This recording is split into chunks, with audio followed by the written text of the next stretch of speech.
The pin on my screen didn't show a house. It didn't show a bar, or owl's pital, or even a driveway. It just showed a point on a rural highway in the middle of the Upper Peninsula. 3:10 in the morning. A fresh couple inches of snow had fallen, erasing everything.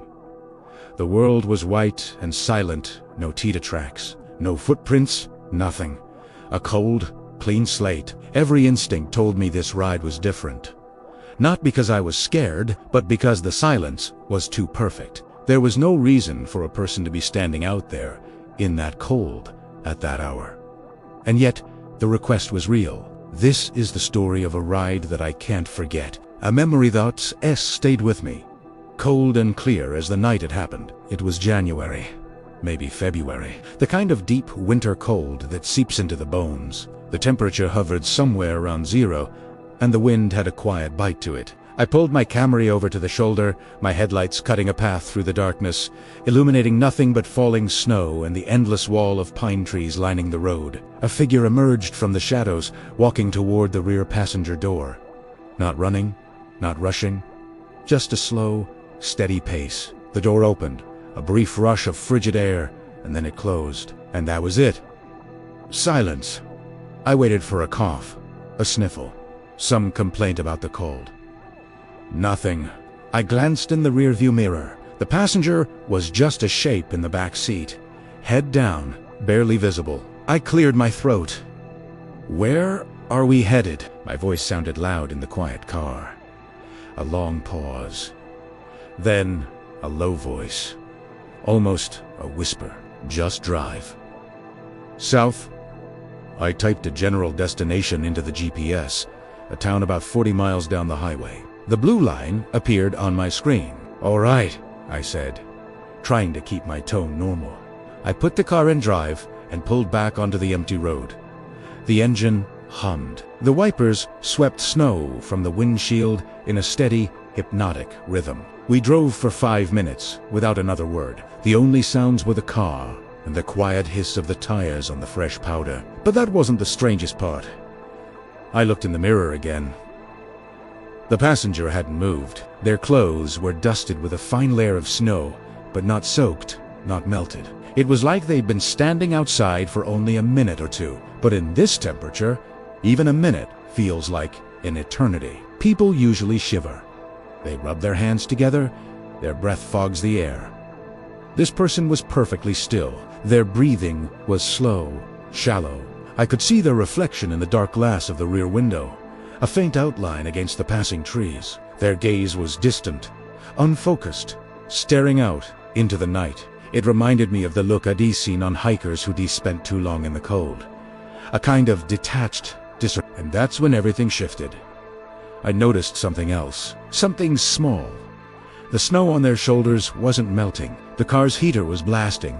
It was warm inside. Any snow should have started turning to water within a minute, but it just sat there, dry and perfect, like tiny crystals. My heart started beating a little faster. This wasn't right. It defied basic physics. I felt a chill that had nothing to do with the temperature outside. We were on a long, dark stretch of highway, miles from the nearest town. The GPS showed our little car icon moving steadily through a vast, empty landscape. The tension in the car was thick, heavy. I tightened my grip on the steering wheel. Here's where it gets darker. My mind was racing, trying to find a logical explanation. Maybe their coat was made of some advanced material that didn't conduct heat. Maybe they were just incredibly resistant to the cold. But the stillness, the silence, it all felt wrong. I needed to see more. I needed to understand. On a slight curve, I angled my car a bit, letting the headlights sweep across the shoulder where I had picked them up. I just wanted a quick look, to see if there were any clues. Another car, maybe, or a bag taide lift to begin. My headlights passed over the spot, and what I saw made the air go out of my lungs. Fresh footprints in the snow. They were perfectly clear, not old or windblown. You could see the tread. They started right where the rear passenger door had been.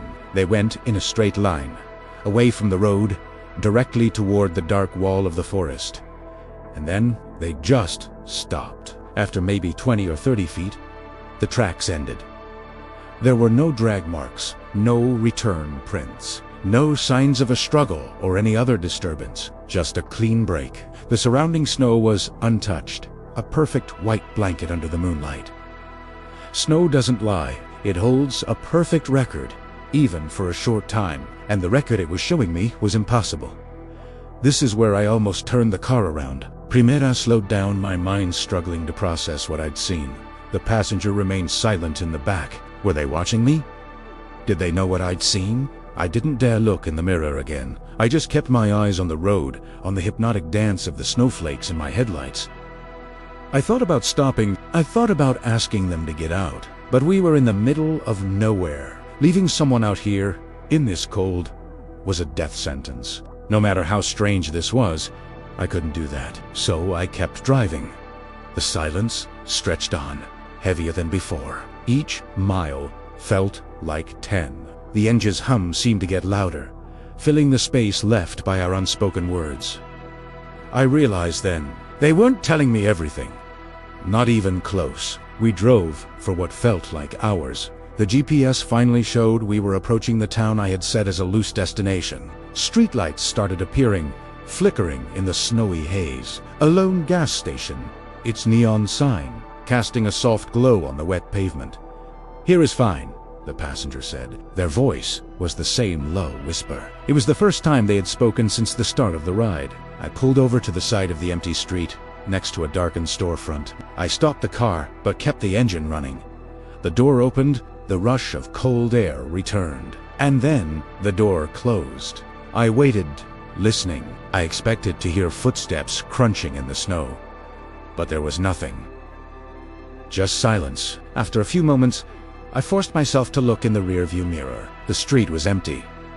The snow on the sidewalk was undisturbed. Te Weregone was as if they had dissolved into the night air. I sat there for a long time.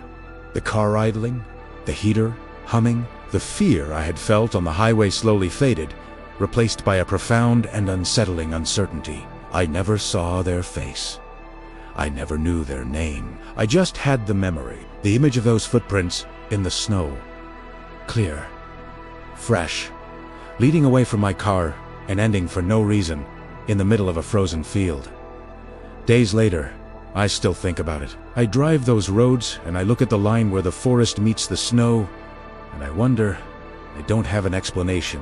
Maybe there isn't one. The night is deep out here. The snow covers everything so quickly, erasing all the tracks, hiding all the secrets. What stayed with me wasn't fear. It was the chilling, quiet possibility of how easily a person can just disappear. How a story can begin, and then, without a reason, just stop. If this stayed with you, share your thoughts in the comments. The night is full of stories. Thanks for listening.